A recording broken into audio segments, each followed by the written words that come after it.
Hey friends, welcome to the Raising Boys and Girls podcast. I'm Sissy Goff. And I'm David Thomas. And I'm Melissa Trevathan. And we're so glad you joined us for this conversation. Let's dive in.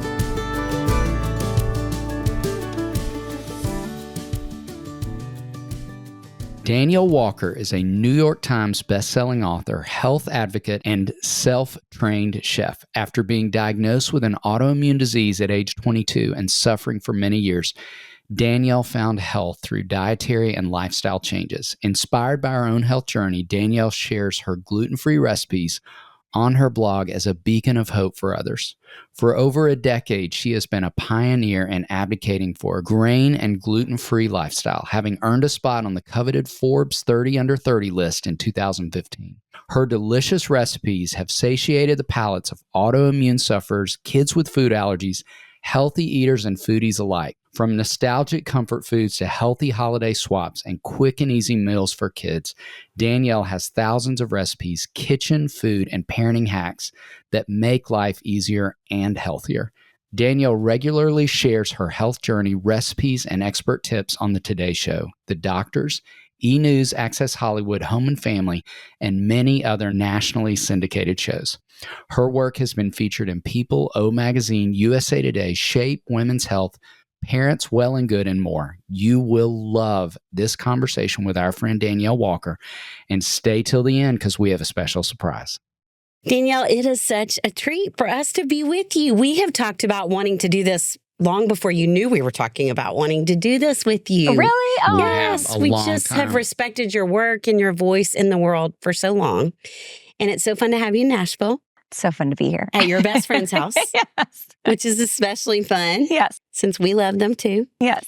And you're on a book tour, which we can't wait to talk about the book. We're going to talk about that in a minute. But will you start off talking a little bit about your family and story and I will. How you found your way to all the amazing goodness you're putting in the world? I will, yeah. Well, I'll start with my family, but my journey, especially with the work I do, is long before my family came around. But I have a 14-year-old named Asher, and then we have a daughter that's in heaven that would be 10. Her name is Ayla. And my 9-year-old Easton, and then my 7-year-old Kezia, our youngest, our daughter.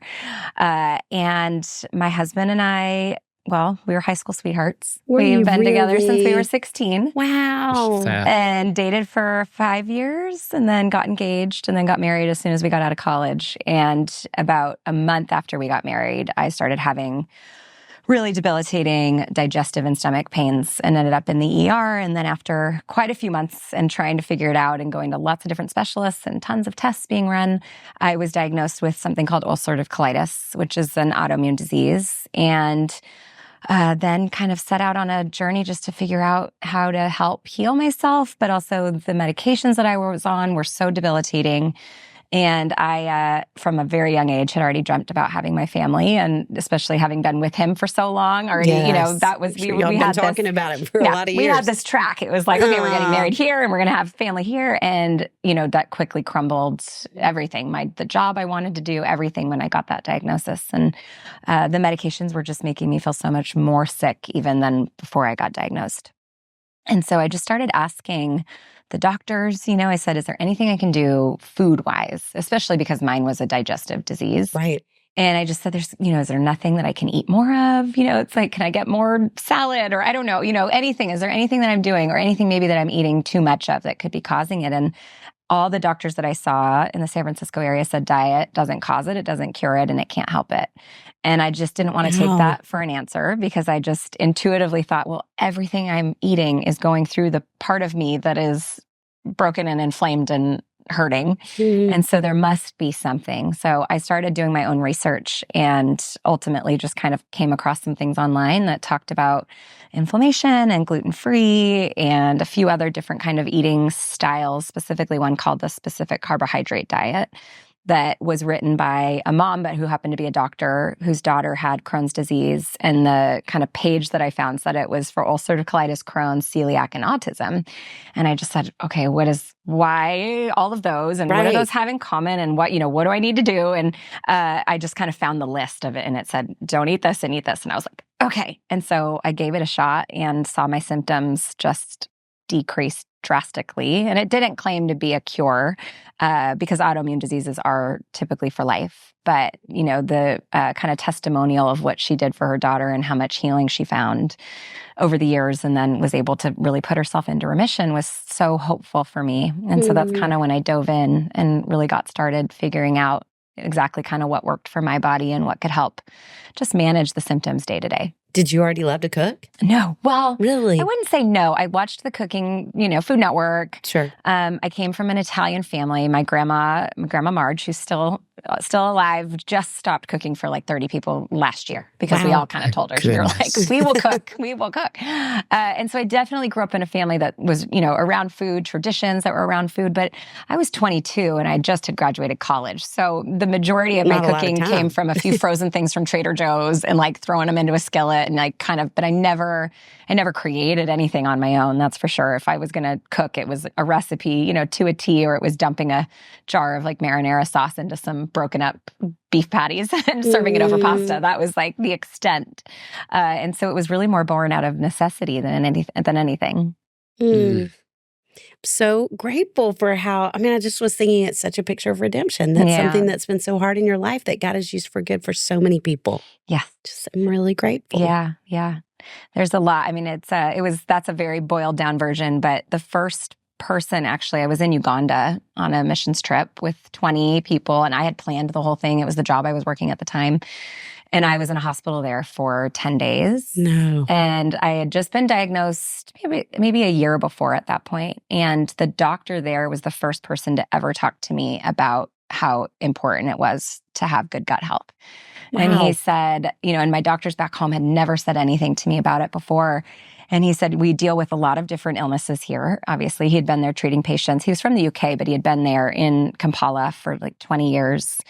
And he said, we never see autoimmune conditions in my clinic. We see a whole, slew of other things. And he had really boiled it down to having a good ecosystem in your gut, healthy bacteria that kind of, can kind of drown out the bad bacteria. And he just talked to me quickly about it, but it was like planted the seed in me. He said, the kids here, they eat the produce like right from the garden. It's not getting washed and sprayed. And the things that are killing like the really healthy things that are in the soil, like the way that God intended our food to grow, and they eat it like that. And lots of other things, antibiotics and I remember going there and they're like, take 5 bottles of hand sanitizer, and it's like all these things. And he said, that's not what they do here. And so they have this just natural, healthy gut bacteria, and it causes, some lower inflammation for some things. And so at the time it didn't really register, but over the years I kind of kept going back to that and thinking like, what is it? What am I doing that's different? And what could I maybe kind of shift to try to model some of that? But yeah, he planted that seed and it took a while to even realize that. For a long time, I was like, why, God, are we in Uganda in the hospital coming to do work that I was really excited to do? And I really think that it was the start of kind of my journey of figuring out what could help me. And then ultimately, I didn't know it at the time, but what could help so many other people. Which feels so foundational to who we've known you to be, just that you would want to offer that out of something that was so painful in your own story, in your own journey, to say, how could I bring that into something good? So thank you for all of us who've been recipients of that. And just so grateful to get to share this conversation with you. And let's talk about mealtime for families for a few minutes, because we believe that is an incredible time for connection, but also just a time for kids to develop emotionally, socially, spiritually, just being around the table. And so for parents who feel overwhelmed about meal preparation, which I think is almost every single parent, what tips would you offer to parents in terms of just planning and preparation? Yeah, I agree. First of all, we sat around the table as a family, and it was something that I wanted to make sure was carried through. And it's not every night. We have baseball that goes till late, and we've got a big age gap. So it's like my oldest is gone and my youngest needs to go to bed, but we try at least 3 nights a week to sit. And those are our times where we catch up. We do highs and lows, and it's my favorite time. And so I agree. The new book is written so that it takes all of the mental load out of the planning, because that's what I find is the hardest part. Cooking an easy recipe is, once you have everything, it's not that hard. But the planning of it, of going to the grocery store and thinking about what you do want to make each night, and then combining those different recipes and figuring out how much meat you need and how many garlic cloves, so you're not going to the grocery store 5 days a week, that's really where I think it kind of falls apart for a lot of people, because it can just feel really overwhelming. And so I wrote the book actually as meal plans. And so it's a guidebook so that you can really just flip to one week and you can say like, okay, here's what I am making. Here is my grocery list. Here's what I can make ahead. Amazing. Here's what I can prep ahead. And it can just take so much stress out of it, because especially when you do have a chronic illness, you have a child that has a chronic illness, you have to eat a certain way, you're limited in, your options already, in terms of taking or takeout or, going out to dinner. And so the preparation part, I think, really makes it easy. But I would also say, and what I always try to give parents permission to feel, people always look at me and they're like, you've written 6 cookbooks and you have this blog where there's thousands of recipes. You must make something new and exciting every night. And I said, one of the biggest ways that I reduce my stress, as much as I love to create recipes, is we have 3 family dinners that I know my kids will not complain about. I know that everybody loves. I know that they're very easy, that I can turn to immediately. And that would be tacos. We do lettuce wrapped burgers. And then I have a spaghetti sauce that my great grandma passed down to my grandma, who passed it to me. Wow. And my kids love it. And I can make it. I used to make it in a 1X batch, which was 1 pound of beef. Now with a 14-year-old and a 9-year-old boy, I do 6. I do 6X. Wow. I multiplied it in the sidebar of my first book, and it's now it's 6 pounds of beef. And when I do that, though, I double up and I put some in the freezer, because that's the other thing, So especially smart. as a busy working parent, to have what I call little treasures in my freezer for the nights where things go awry, or work went late, or a baseball game got scheduled last minute, to be able to go and kind of grocery shop from my own freezer, as opposed to falling on something that I know might make my body not feel great. I can go and just kind of find a little nugget that I planted there, but didn't really think about, in the future. So yeah, I would say kind of keeping it as simple as you can for those busy nights. And then the weekends or summer vacation or holiday breaks from school, those are when I get a little more, creative. Now I'm making things all the time because I'm writing cookbooks, but if I wasn't, it would be just those three, and then maybe adding in a fun one, here and there. Well, those sound fun and yummy to me. They work. Yes. And the book's called Make It Easy. Yes. Yeah. And so that's exactly what you're doing. Will you talk a little bit? It's so fun. I think we both hear a lot of kids talk about how much they love time with their parents cooking. Yes. So will you talk a little bit about how to involve kids and even different ages? Yes. So that's another misconception, is people always say, oh, you must not have picky kids because you cook for a living. My kids are just like everybody else's. And so the biggest way that I got them to try new things was by getting them to cook with me, because kids are naturally inquisitive. Yes. And they want to understand and learn. And so I would bring them into the kitchen and be like, hey, smell this, cinnamon or something. And what do you think that might taste like? And then they want to taste what they've made, because not only do they have ownership in it and they created it, and so they may not like it, but they're very much more likely to try it if they were the ones that were helping create it. And then they want to understand, I smelled that, but what does it taste like when it's been added to the cookies or whatever it is? So getting them involved has been huge. Now, I always say it's always going to take more time, and it is always going to be more messy. Indeed. Yes. It is what it is. My kids bake with me, and there's almond flour everywhere, and the baking soda is, because they're figuring it out and learning. And so I just always know if they're going to come in with me, it needs to be where I have a little more time to be able to help walk them through it and to clean up afterwards. But some of my best memories are made doing those things, and were, when I was a child. And it's why I create the things that I create. There was a mom that came on my very first book tour in 2013, and she had been struggling with chronic illness for years. And she said, I was bedridden for 4 years, and I made chocolate chip cookies with my mom and my grandma growing up. And it was something I never have gotten to do with my daughters. And she was, she walked up to my table and she said, your recipes not only helped me get out of bed, but they also gave me a pastime that I can do with my kids that I remember doing. And so every recipe I create is kind of to that effect of, even if you don't have kids, just those memories, the nostalgia that comes with it, and knowing that it's healing and it's good for your body, and that you can make memories with your kids and teach them to cook.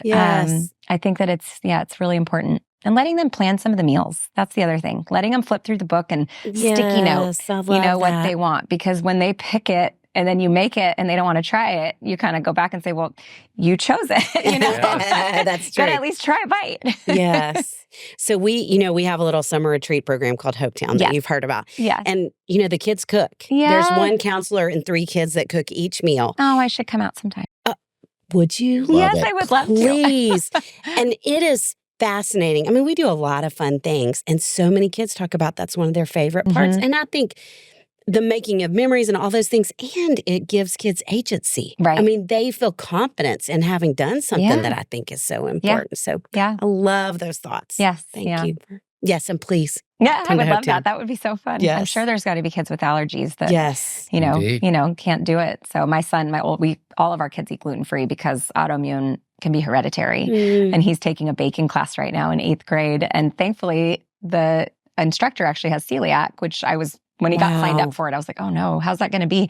And so he has a station with a few other kids that they just put with him, and his version is gluten-free. Wow. And so it's really nice when you find those things, because kids, I felt left out as a 22-year-old cutting things out of my diet. And I can't imagine how children feel when they have to eat a certain way. So. Yes.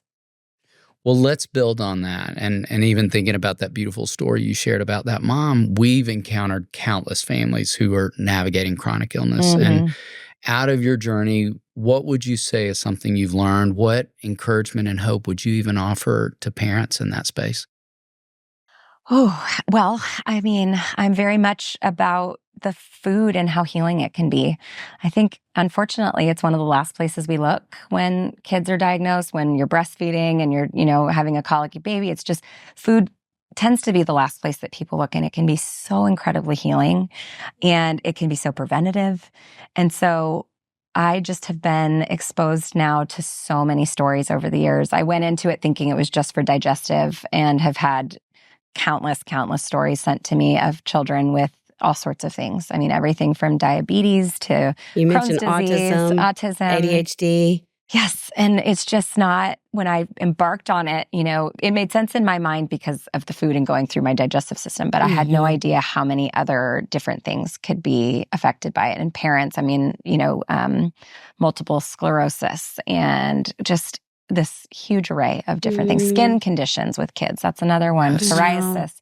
And I just get these stories, these like personal anecdotes that say, hey, your recipes also helped me with inflammation, which helped this condition. So I always think it's really hard with kids, obviously, to take things out and to do an elimination diet. But if the family's involved, I do think then what I've heard is that it's so much easier. But I think to have hope that you can find healing and that it can be through the food, the way that kind of God intended our food to be, not processed, and, very simple ingredients and vegetables and fruits. And there's just lots of things like that. But also just community for us. I don't have a child with chronic illness, but obviously was diagnosed fairly young and newlywed and before having kids. And so it's a struggle. And it's especially, if you were the adult with it, trying to cook and provide for your family when you're not feeling well, or if you're bedridden, or you're, in a flare up. And so sticking to simplicity and not accepting help. That was kind of the other thing, just for us, we had to realize if people offered to bring a meal, I wasn't going to say no out of, worrying. It wasn't pride. It was more about, I don't want to put you out. I don't want to make you do something that is not comfortable for you or that you don't have time for. And so accepting that and trying to find other people around you that understand it and that can help you in those times would be kind of the advice that I would offer. Very important. So for the parent listening who's thinking, yes, I need to start doing this yesterday, how would you encourage them to start? Well, we would encourage them to say, buy all of your cookbooks. All of them. And we have previewed something that tasted incredible. So not only is it healthy, I mean, you're talking about all the benefits, but also when I think about that typically, I think it's not going to taste great. I know, and man. Yes. Yeah, we can't say enough. Get our cookbooks. And if you were going to give them some other practical starting points, what would you say? So the 3 foods that tend to be the most inflammatory, and especially for inflammatory conditions and chronic illnesses and autoimmune diseases, and then any sort of a gut kind of imbalance, tend to be grains, gluten, dairy. Now, if you go grain-free, you're inherently going gluten-free because you're cutting out wheat and barley and things like that. And then processed foods and sugars. So there's a few more. But I think that a 30-day elimination diet, that's what I did when I first started on the specific carbohydrate diet and GAPS, which is very much about healing your gut for autism and for UC and Crohn's. But it takes your body some time to really get to heal. You know, one of my doctors at one point, one of my kind of functional integrative doctors told me, if you eat this way for a few days, but then you go back and you get a baguette or, you know, and you throw some cheese on it. And he's like, it's basically like having a little scab that you kind of start to let heal, but then you kind of just like scratch it again, or you take the Band-Aid off, you know, and he said, your body and your gut needs some time for you to heal. And so that was when he actually said, this is a lifestyle for you. This is not a diet. This is not, you know, fad. This isn't just a quick thing. This is going to be your life. And that was when I said, okay, well, then I need to have cookies and I need to have cupcakes and I need to have cake and I need to be able to make my kids marshmallows, you know, for their hot chocolate. Right. But I think a 30-day just to really give it a good kind of scientific experiment to see, hey, let's track this. Let's look at it day to day and let's see, did your tummy hurt yesterday? Did we eat this yesterday? You know, and if we didn't today, like, how are you feeling today? And really kind of try to correlate it. And then I think because of kids and because of that, you know, common thought of if it's healthy, it's going to taste like cardboard. Yes. Is to find some fun things. Like I have those chocolate chip cookies that the mom, you know, referenced. Find a few things to maybe kind of make at the beginning so that it doesn't feel so scary and intimidating and daunting of like, oh, I'm not going to be able to enjoy any food. You know, we can kind of talk about it around the table and say like, hey, what do you think about these cookies? Guess what? Like, they don't have dairy in them and they're gluten-free. I'm sure that helps kids be more bought in on the front end. Yeah, to know that they're not going to also be feeling super deprived. Yes. Yes. I love that. Okay, you have an incredible website with recipes, seasoning blends, cookbooks. Will you talk about those offerings, just what families could find in exploring your website? Yeah. Yes, my blog I've been writing since 2008. So if you go there, you are going to find, I think there's probably maybe 15 to 1,600 recipes on there. Wow. And they're all grain-free, gluten-free, and dairy-free. And then I have 6 cookbooks, kind of all in the same vein, although I always say my very best recipes are always in my cookbooks. I save them for my books. And then I've also written a memoir called Food Saved Me that kind of walks you through just being diagnosed with a chronic illness. I talk kind of through my faith and how that was really rocked during that time, and what it looks like to kind of grow and learn and live and have a family. And, you know, I mean, it was a book about basically about 12 years of my life from diagnosis to kind of not today because it was published a couple of years ago, but, and then I have seasonings and I write about my journey as well. I share a lot just about what it's like to live with chronic illness, the ups and downs, because while I have been doing this for 12 years and have remained healthy for the most part, there's always a bump with a chronic illness, an autoimmune disease. It's never a straight path to healing, and things like stress, things like grief, the loss of our daughter, even the loss of our dog, you know, things that happen in business, stress can cause autoimmune disease flare-ups almost immediately, and especially for me. And so there's just been always a journey. And so I kind of share, you know, as I go in real time and just try to encourage other people that if they're going through it, I get it and I understand what they're going through, and that we just kind of have to try to move around the bump and try to find that straight path again until there's another one. And Substack. Yeah, yes. What do you say about that? I love Substack. I'm one of those ones who started on Facebook when Facebook was brand new. I started my Against All Grain page and grew and cultivated it and had this incredible community of people sharing stories like that. And then, you know, it's just gotten a lot different over the years. Right. And I always sound so old when I say that. I'm like, I feel like I'm too old for social media. No, I missed the personal connections because why I keep writing books and why I blog and why, you know, I keep doing what I'm doing is because of the stories like the chocolate chip cookies or the woman who came to my signing in Atlanta that was in a wheelchair for multiple sclerosis and was walking to come up and get her book signed because of the recipes in my books. Yeah, that's incredible. And I missed hearing those. And there's so much noise on social media and you can't keep up with it. And so Substack is my email, but it's also my community space. It's where I'm in there and I'm getting to be communicating with people. And it's where I get to teach. So I do long form cooking videos, 30 minutes where we're walking you through the steps. It's not a 30-second reel where you're basically like barely seeing what it really looks like to cook.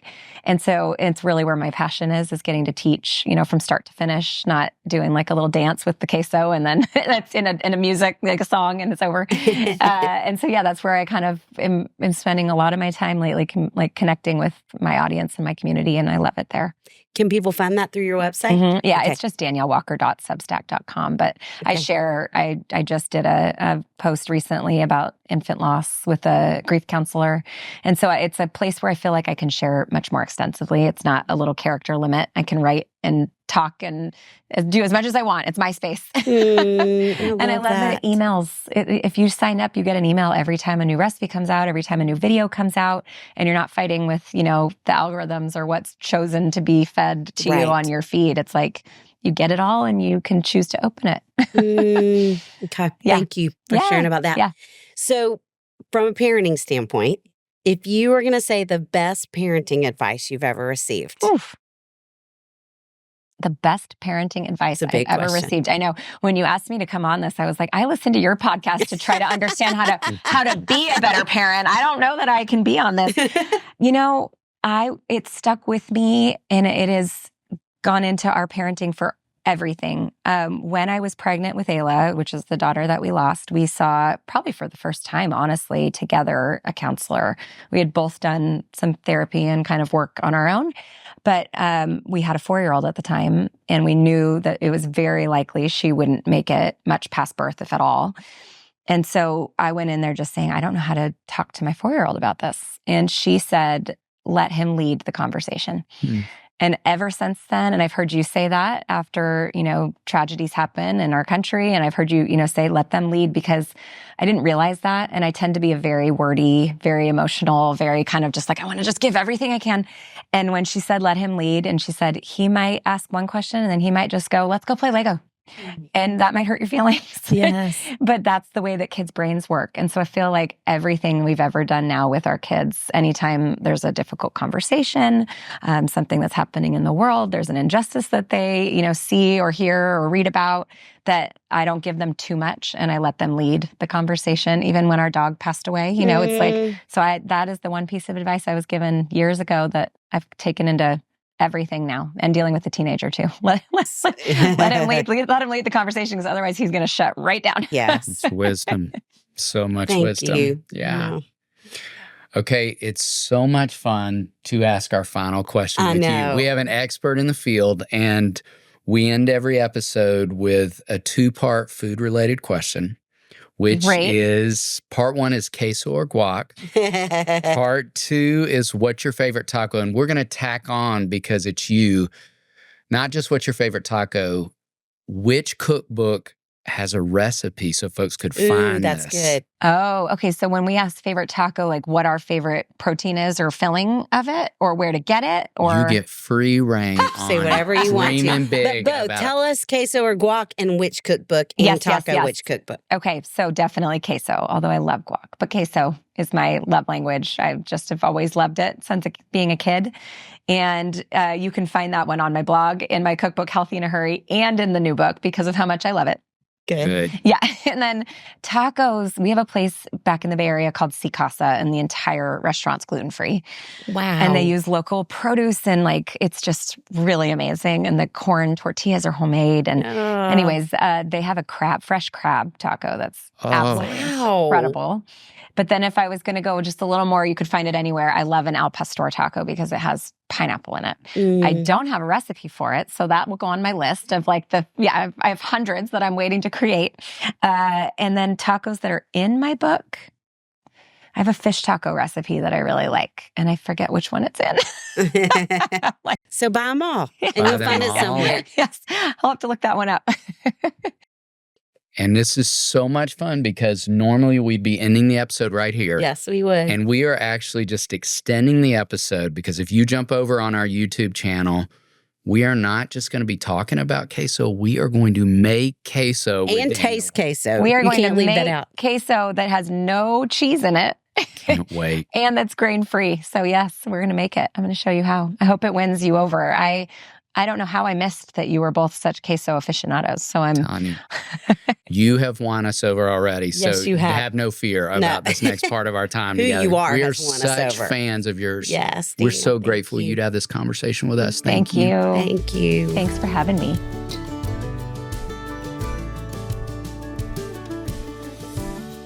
Okay, so here we are. Danielle, you are like taking our podcast to the next level. Yes, Because we talk about queso on every episode. We've never had the opportunity to make queso. Really? No. Never. Perfect. And you didn't know that you were going to be strapped to two amateurs when you invited us into the kitchen. So you have your work cut out for you. That is what I love Thank to you do. for saying yes. That is what I love to do. People tell me all the time that I taught them to cook because I do gluten-free, dairy-free, and grain-free. So, by the way, when we say queso, we're saying queso. There's no cheese. And they say that because a lot of people don't cook that much, or, they get takeout, or they might cook, but they use like their Joy of Cooking or their Better Homes and Gardens. And when you have to change your diet and do a complete overhaul, you really do have to relearn how to cook. So I actually love teaching to amateurs. And I also typically find that people who say they're amateurs know a whole lot more in the kitchen than they think that they do. So I'm here to guide you. And this is a very easy recipe that we basically just dump into the Instant Pot and we'll set it and kind of forget it. And so super easy once you kind of understand what ingredients we're using, because again, there's no cheese. So I'm so you see some excited. funny things here that you wouldn't see in queso. Yes, but no cheese. No cheese. I can't wait to see how it comes Can't together. wait for this. Yeah, a lot of queso dips, which people don't typically know, have wheat in it.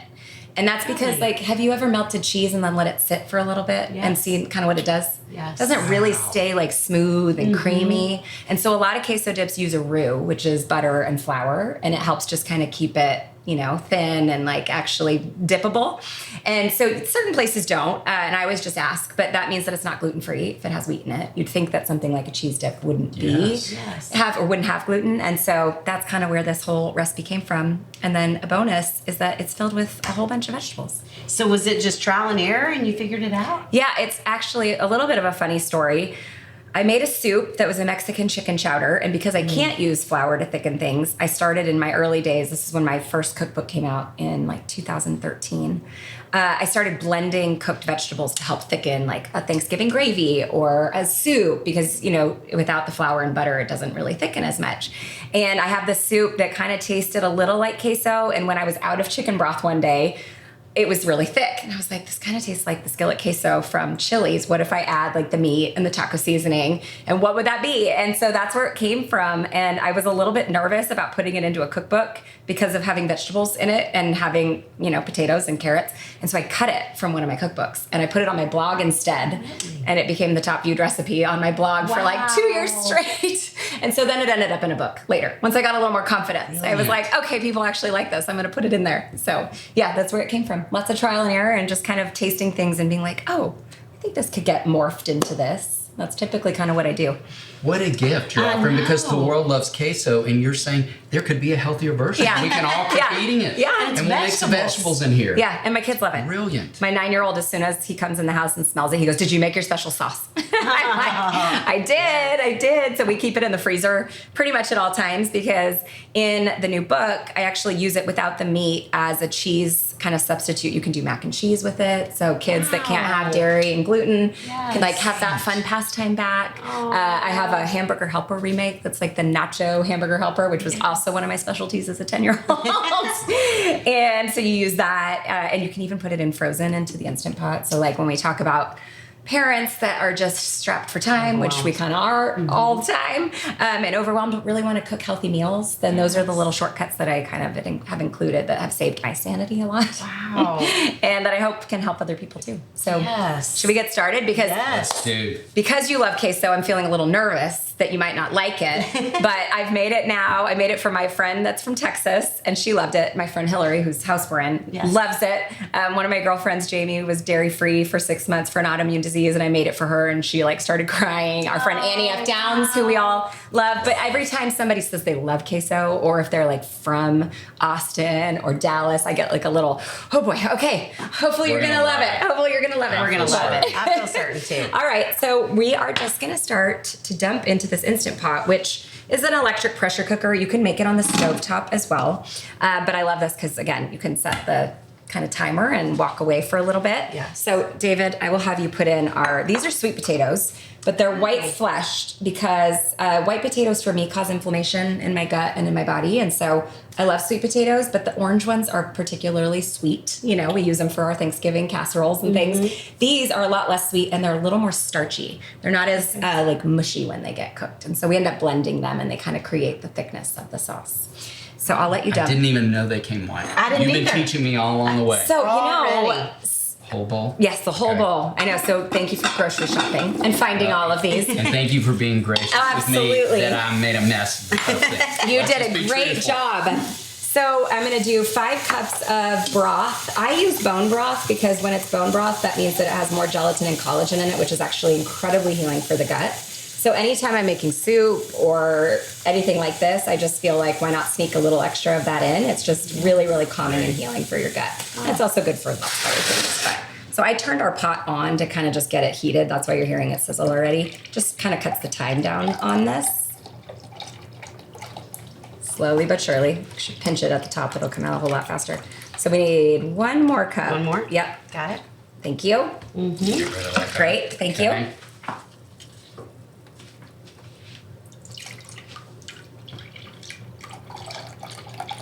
Okay, and then we just need to put the whole garlic cloves in. We don't even need to chop them because we will Wow. be blending. Okay. This back here. And our salsa, which is kind of a shortcut to not, you can go ahead and dump Okay. those in. I feel like you can't dump over there. I know, Sorry. but I'm getting to hand things to I like you. the dumping. So using salsa just avoids having to cut up jalapenos, onions, garlic, cilantro. It's you just have like a a very favorite salsa easy. that you get? I love to use a salsa verde, so that's kind of your green, like roasted tomatillo. Yes. I love all the different brands, but I mean that one is great. They're all they all taste good in this. And then this one. So I joke that it looks like goldfish food. It's nutritional yeast. It is a very common sub in vegan and dairy-free cooking that makes things taste magically like cheese. And so that's what we add it for. It has kind of a salty flavor. It kind of has that like umami kind of taste when you eat it that tastes a little bit like cheese. And so that's where we sub some things in. And then we're going to do some sea salt. And I always like to salt it afterwards because every brand of broth, whether you make it homemade or you buy it, can be different in sodium levels. And so I'm like, go low on the salt at first, and then you Okay. can taste it afterwards, and you can always add more. But once it's too salty, there's a few tricks to make it less salty, but it's kind of hard to go back. Walk it back. Yeah. And then this is ghee. So this will make this technically not dairy-free, but... Spell that for me. Yep, Ghee. It's clarified butter. Wow. And what that means is it's just the butter fat, and so the lactose and casein are out. And that's what are the 2 proteins that typically cause people digestive upset when they eat dairy. Okay. But you can substitute in olive oil, avocado oil, dairy-free butter if you want to like make it completely dairy-free, especially if there's a true dairy allergy, but it kind of gives it still a little bit of a buttery taste, which, is great. Okay, these things we're going to use later. So all we have to do is pop this on. If you're doing it on the stovetop, just cover it and let's see, match up those little arrows over there. You can just cover it on the stove and simmer it for 15 or so minutes. You just want it to be fork tender, like if you were making mashed potatoes. It's kind of the texture you're looking for. And we'll put this down. So this one in the Instant Pot, it's 8 minutes is usually what it takes. Wow. I love that it's so fast. Me too. Because nobody wants to wait on queso. Nobody wants to wait on know. queso, no. So yeah, you just let it go and then we'll come back and we'll blend it and we'll add our seasonings and our beef and then we'll test it out with some grain-free chips. Okay, so a little movie magic. Yes. We cut while that was cooking and then you're going to transfer it to a blender. And if you don't have a big enough blender, you can work in batches. So we've already blended half of it, put it back into the Instant Pot. And then I'm just gonna reach around here and start this up. Just be careful when you're blending hot liquids because they can explode a little bit. That's a good reminder. Yeah, you wanna have a vent on the top or you can just kind of, just protect yourself. Okay, so what we wanna add to this before we put everything back in the pot, this is called arrowroot powder or arrowroot flour. There's lots of names for it. Okay. It's a cornstarch substitute. So I also don't eat any corn.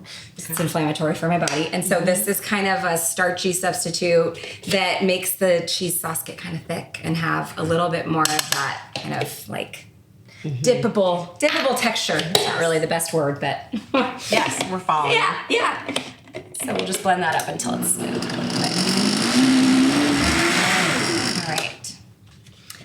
Sissy, you actually Yes. get to dump something now because this Yay. is closer to you. Okay. If you want to put our ground beef into our Okay. pot, and I will also Using dump this? Yeah. Okay. You could probably just dump it, but Okay. I might stand back just so we don't get carrot queso splatters on us. May I ask a question? While Please she's do. doing that? I love to answer questions. So I know some folks who like to get a little adventurous with their queso. Oh. They might want to add a chorizo. Yes, great. Would that work? Absolutely, it Okay. would work. Yeah. And then we have interviewed a lot of folks when we asked about their preference of queso or guac who are like, Okay. don't make me choose No, and I no. like the guac Yes. in the I queso. agree. Could Oh, that wait, work? the guac in the queso. Yes. Wow, you're introducing me to something new. There's a restaurant in town that does it. Really? Yes. So doesn't it make the avocado get like brown and oxidized, or no? Does it not? Not when I Hey. eat it. There's sour cream in it too. I Pico. love guacamole, so I say sure. Why not? Okay. Okay, that's good. I mean, and avocados, this is getting a little into the details, but they have 10 to 12 grams of fiber in them, which is incredibly good for your gut health. Yes. And so I am all about guacamole and avocados and all the things. So I say, why not? Then you're adding, you got vegetables on vegetables and fruit. They're also one of the best foods for anxiety. Are they? Yes. Interesting. Why is the, do you know what the reasoning is for that? I'm so curious. No, I wish I knew, but we had a Okay. neuropsychologist meet with our staff and Okay. said, avocados. Well, I mean, that brain gut connection, maybe. Yes. I don't know. Makes sense. It makes sense, but we love avocados. That's great to know. Ryan eats like 3 avocados a day, so maybe his anxiety levels are maybe they're low. All right, so if you were going to do chorizo, I would just say to skip the taco season. Okay. Okay. but But this we're- is your taco season. This is my taco If they can get season. online Yes. at shop.daniellewalker.com. And you should. Does not need to be an advertisement for it, but, No, but are you yeah. kidding? So I developed my own because a lot of taco seasonings and other seasonings that are blended have rice starch in it.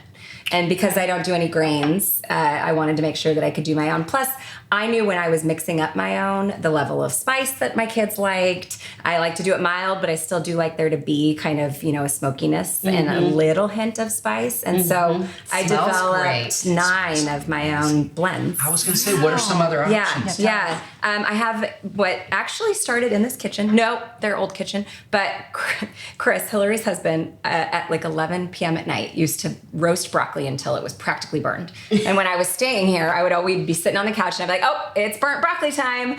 And so I took that home, but I made a seasoning blend that I ended up adding to it. But like the crispy roasted broccoli came from Chris.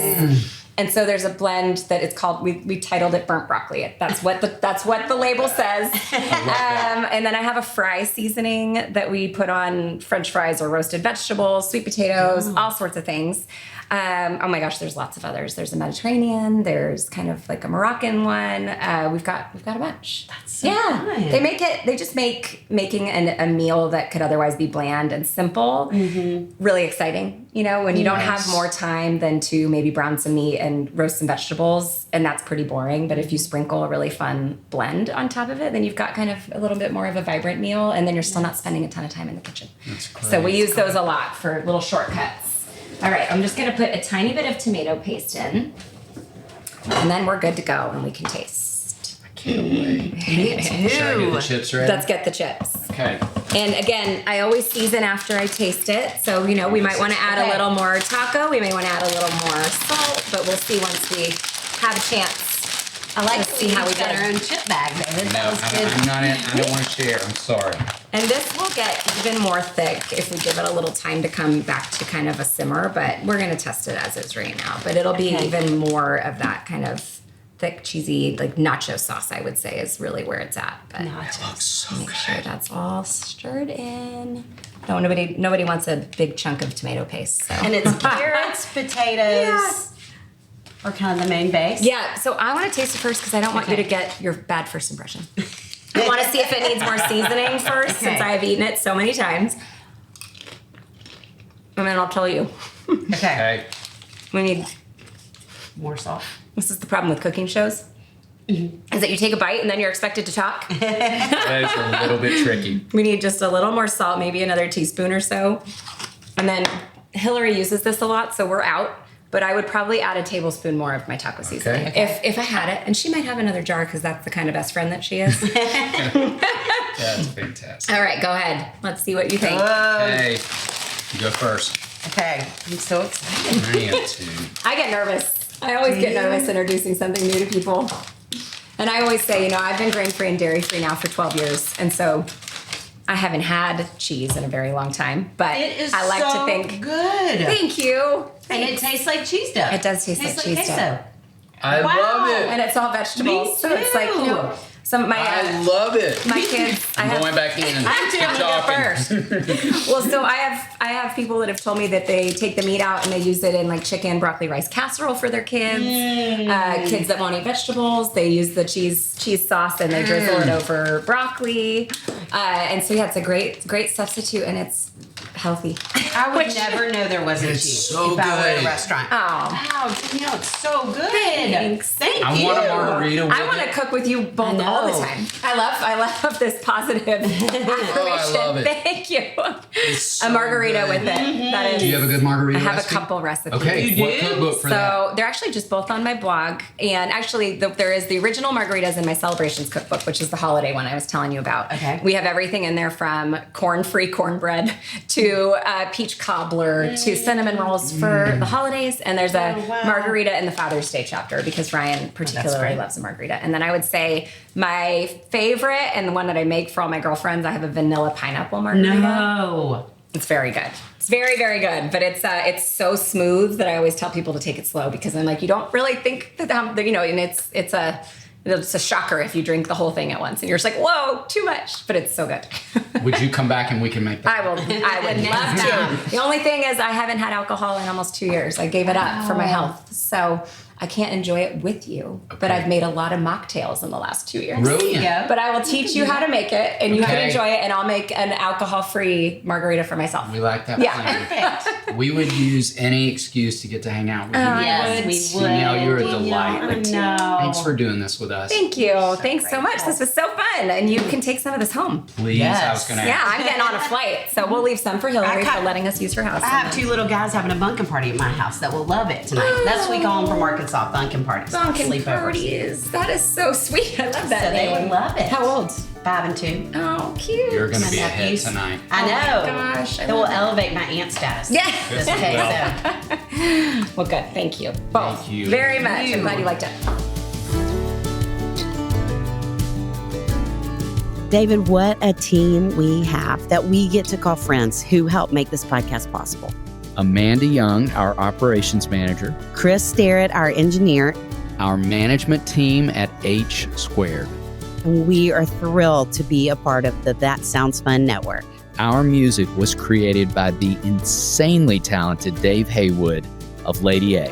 And if this podcast felt helpful to you, please consider subscribing, liking, sharing, all the things. We are grateful for you and cheering you on always.